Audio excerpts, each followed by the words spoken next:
everyone! Gumagawa kami ng cacao. Chocolate. Ayan. Ito yung harvest dito sa Pilon.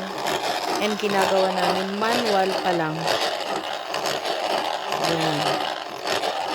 So, ito na yung aming gawa. Ayan. Yan ang aming piloto. Pilot. Anton. And ito yung assistant pilot. Kuya Andrew. And ito yung supervisor namin, Ate Lucille. Pag nainis kami, lilipad na to. So, ito yung first time namin mag-try. Kasi tomorrow is interview namin sa NFTP.